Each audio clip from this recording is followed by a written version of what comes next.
Okay. Brilliant. Thank you. Welcome everybody. It's great to see you all. So today, myself and Kira O'Mahony, I'm Kath Gorman, are going to share the findings from what we think is possibly the first ever sort of mapping of producers in Ireland working in the area of sort of multidisciplinary arts, circus, street arts, spectacle, and participatory arts. Really just to sort of give you a bit of context, and I think this is probably something that's been rumbling along for quite a while, but really it sort of came to light more closely when some of us attended the Streets Ahead Symposium, which was supported by Cork City Council in partnership with the Irish Street Arts Circus and Spectacle Network. There was a series of different sort of conversation events, and one of the things that came out, particularly from some of the artists present, was really about, well, the need for sort of producers, finding people experienced enough, but also even knowing where to find producers as well. And from that, there are a number of us particularly interested in this topic area. We sort of came together, essentially, sort of post-event, and formed a working party. At the same time, I was sort of aware from talking to different arts organisations in the field, particularly in sort of circus and street arts, that they were also sort of reporting problems and trying to find producers, really, you know, doing lots of advertising, but really not having anybody to come forward. After that, sort of through the working party, and Circus Factory were one of the sort of leads on this, was they hosted 2 seminars through their Pitch Circus and Street Arts Festival, both in 21 and 22, which looked at this sort of area. And again, it was sort of coming from the field, that was sort of loud and clear, really, that this is something we need to look at. At the same time, sort of just here is the sort of the details of the sort of working party members. So a mix of sort of festivals and independent producers. And then when it came to sort of the survey as well, we had sort of good support from other individuals such as Julianne Collins, Steve Burkett, and Lucy Medlicott. Just in terms of when we were sort of starting to look at this area, I'd become more aware, and particularly sort of in the UK, that there were a number of different sort of producer networks, and we'll talk a bit about those. And I sort of thought, well, is there potential for looking at something like this here in Ireland? I know these sort of people have their own informal networks, but did we need to have something more formal or some sort of potential program, perhaps?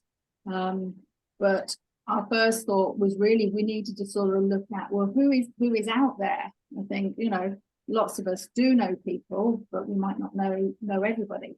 So it was really just to get a sense of that, and what is there interest there? Is there an appetite? So that's why I was sort of server. In terms of sort of my own background, it's sort of quite diverse. It sort of comes from sort of both having worked in the UK and then now in Ireland, coming up for sort of 14 years, particularly a lot of work through Portney Summer Festival, where I would have done a lot of producing, a mix of different events and things sort of outdoors, arts, circus, sort of multidisciplinary, a lot of work in the participatory arts field as well. And that's why also, in terms of the, not just the sort of outdoor arts, the street art circus sort of needs, but also having worked a lot in areas of sort of the different communities, I was aware of as a producer, and also for the artists themselves, that was a sort of important area to look at in terms of sort of participatory arts, particularly as it could be quite sort of, there's extra elements in terms of the care around those communities that, you know, is fairly labour intensive. I'm now going to hand over to Kira, who's been working closely with me on this, just to talk a bit about herself, and then over to the sort of data finding. Perfect. Thanks so much, Kath. So as it says, my name is Kira O'Mahony, and a little bit of background on myself is I graduated from UCC in 2019 with a film degree, And since then, I've worked with a number of arts festivals in Cork in a variety of capacities, but namely in box office, marketing, and kind of customer service roles. And I've worked with festivals such as Cork International Film Festival, Midsummer, and the Fastnet Film Festival. As Kath mentioned, I joined Promenade in 2022 as a project associate, and since then I've worked on a number of projects. Most recently completed is our circus building infrastructure study for the Arts Council and a public engagement strategy with the National Sculpture Factory. I'm also an up-and-coming creative producer myself. So when we started talking about producers and the lack of them, and how do you kind of establish yourself as a producer with the necessary skill set, we were really interested in that conversation, and it's something that's quite close to me. So we'll get into the main chunk of our findings now, which is what you're all here for. So the first thing that we had looked at in our next slide is how individuals were describing themselves in terms of the work that they do. So the highest number, 50% of people, were identifying themselves as both artists / self-producers. And this indicates the issue that was existing with the problem that people were having finding experienced producers with the necessary skill set and knowledge to present their work. If artists weren't able to find these people, they were having to self-produce, which is taking on extra stress and responsibility themselves. You can see the breakdown of the demographics of how people identified. I won't go through listing them all here, but we will be circulating this PowerPoint for everyone to have a look at in greater detail in their own time. On our next slide, we looked at how people were identifying themselves in terms of employment. So we had 47% of respondents are currently self-employed with their own short-term projects or contracts. We had 44% of individuals self-initiating their own projects as sole traders, and then going down along with 22% employed part-time and 21% employed full-time. We next looked at the career stages of where different people were. So the two highest, each at 31%, were those in the early stage of their career and those that are mid-career. This is very encouraging and presents a nice opportunity to possibly link together those who identify at the early stage with those who are in mid-career for possible mentoring opportunities or collaboration. It was also good to see that there are established producers out there coming in at 23%. We had a number of individuals that were preferring to self-describe, and this was a mix of people who were at a point of changing their careers, a number of students, recent graduates, and we also had individuals who would describe themselves as being established in their own art practice, but newly emerging in terms of producing work that they might be doing. We moved on then to looking at the art forms, and coming in the highest at 80% was those working in multidisciplinary arts. It goes along then into our breakdown with participatory arts at 51%, followed by street arts, 49%, and then both circus and spectacle coming in at 41%. We also had a number of art forms that were represented in the other category, and this included dance, fine arts, physical theatre, site-specific work, magic, puppetry, and burlesque. The percentages that we're looking at here shows how many people work across different sectors and disciplines in a relatively small field. And hopping on to our next slide, we have the geographical profile that came out from the survey.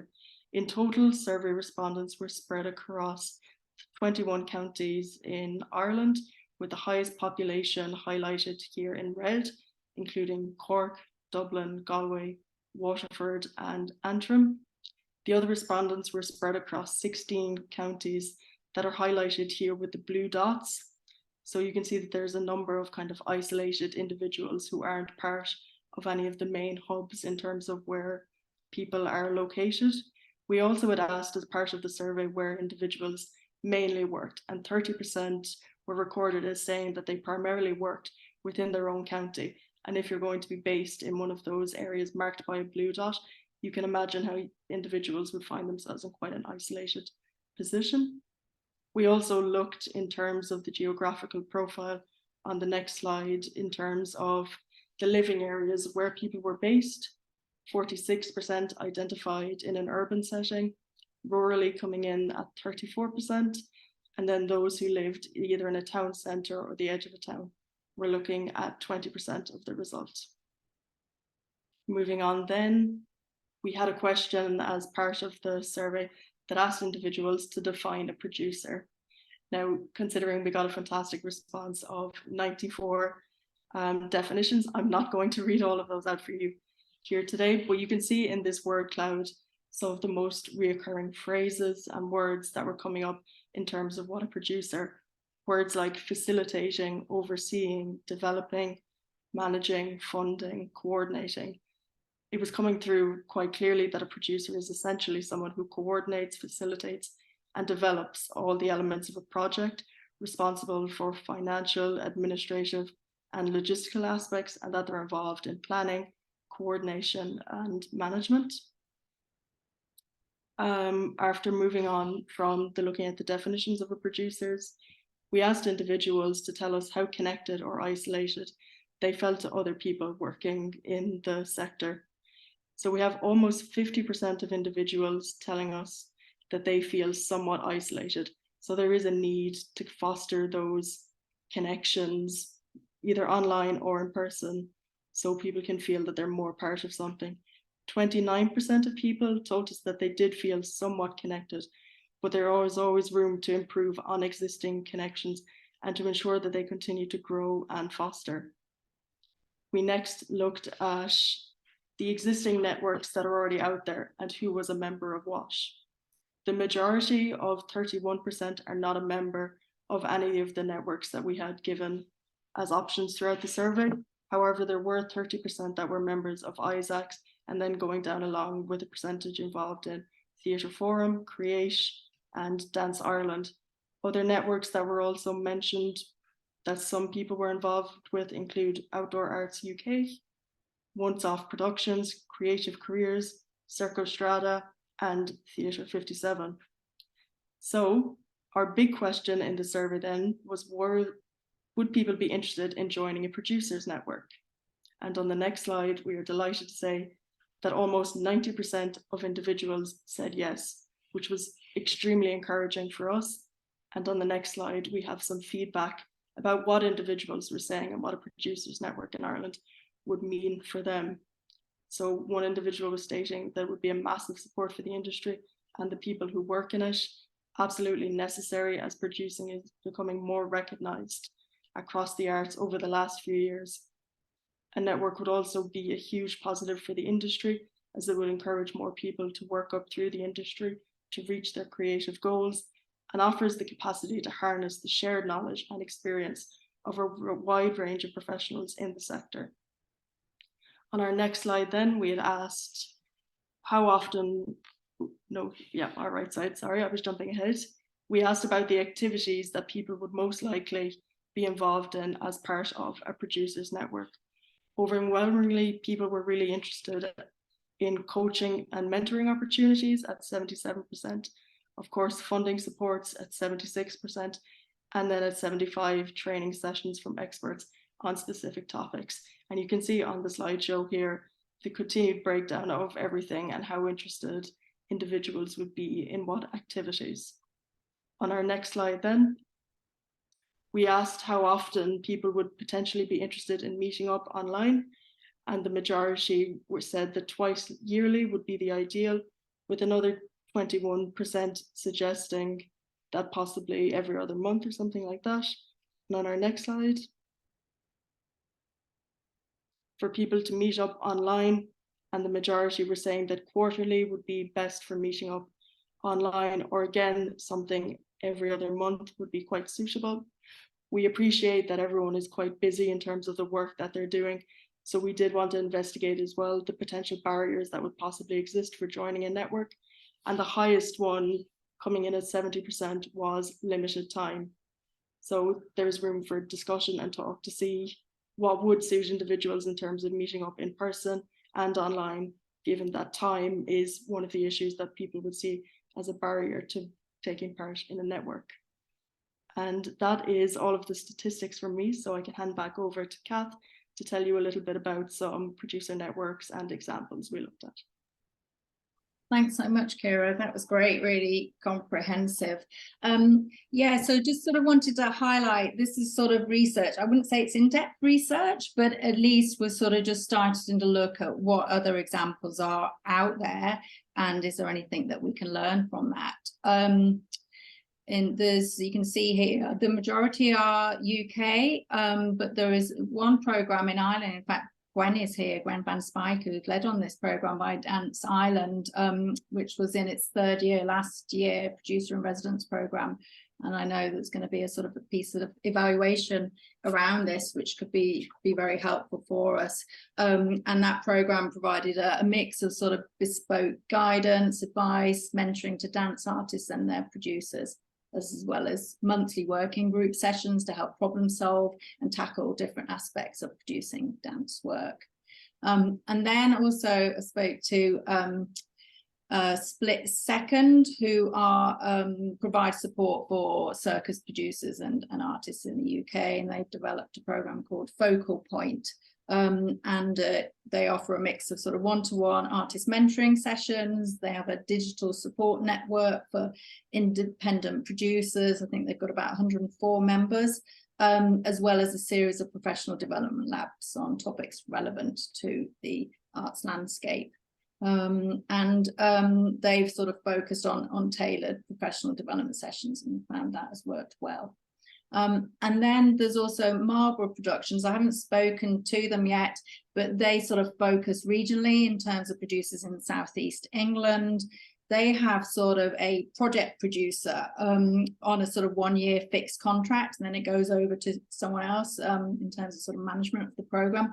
They have a really good website, actually, and I would urge you to look at this and to look at all the other ones, which is a major resource. So they have sort of case studies through podcasts. They have how-to guides on producing, blogs and articles, as well as their own sort of producer gathering, live events, and training and development opportunities. They also offer 3 annual bursaries to producers as well. I also spoke to the Estuary Producers Network, which is again another regional one for artists and producers in the Essex and Kent regions. It's led by the university there.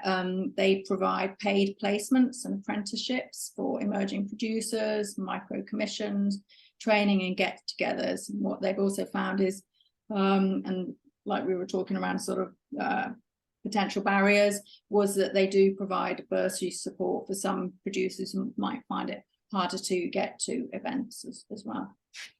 And then finally, I spoke to Bettina Lindstrom, who has developed a toolbox, which is a series of labs for producers, which was in partnership with 101 Outdoor Arts. And that was a mix because they sort of ran that during the pandemic. I think the first one was sort of live in person, the second one was online, but they also included a residential as well, which was great. And that was a sort of mix of general leadership sessions, more practical sessions, as well as pitching, sort of different sort of subjects such as pitching or the challenges for outdoor producers. And then they sort of took a sort of action learning set type approach. So just to sort of, you know, give you a sense really of what else is out there and is there anything that we can learn from that? Because of course you don't necessarily want to reinvent the wheel in terms of, you know, looking at what is possible. These are the sort of things we've sort of learned so far. Obviously, there is more research to do, that a structured approach and focus is good. Otherwise, I mean, certainly the feedback is that these things can lose steam if there isn't that focus. Obviously, there's nothing better than those in-person get-togethers in terms of that creating connectivity, you know, building relationships and potential sort of the peer-to-peer support as well. And then also the sort of maybe looking at an action learning based approach can work really well in terms of, you know, looking at particular sort of areas, problem solving, you know, real life examples, and then looking at those in terms of as a group, in terms of figuring those out can also work really well. And then, as mentioned, you know, in terms of potential sort of bursaries, particularly those who might find it harder to attend, you know. And certainly I know, you know, for myself, sort of earlier on, when I was sort of working part-time, I had 3 young kids, and often I was sort of would make the decision that really I could not attend, you know, events, because I was thinking I actually cannot afford the bus fare. You know, particularly when you're sort of thinking about going up to Dublin or going further afield. So I think that is also an area worth looking at. So in terms of sort of what we're thinking about, what next, and we're obviously really keen to get people's sort of input today, any sort of thoughts, and also if you have any thoughts after today's session as well, we'd love to hear from you. We're planning to share these survey findings with different policymakers and interested bodies as well. We know that some of the different networks are really interested, like Isaacs and the Irish Theatre Institute. And then I think our instinct is to really look at some sort of pilot, really, just to test something out, some sort of program or series of sort of network activities. Really, we'd like to be looking at having a steering group. We'll be talking to those people who were the original members of the working party to see if there's an appetite from and for continued support, but also maybe putting it out to see if anybody from the sort of survey respondents are also interested in being involved in a steering group. And then also partnerships are always important as well, thinking, are there any other partners who might be able to help us with this, as well as looking at the value. Is there value there in terms of having some sort of online platform? It might be as simple as a Facebook group, or it might be something a bit more sort of sophisticated.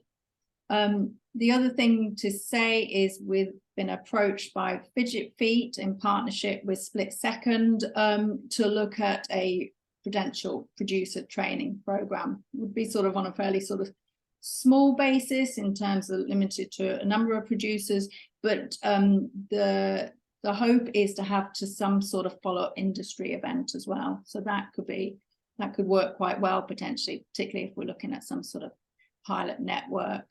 It could go in tandem with them. So that sort of concludes our presentation, and now I was going to stop the recording and then over to sort of questions and comments from yourselves, really, from the floor. Thank you for listening.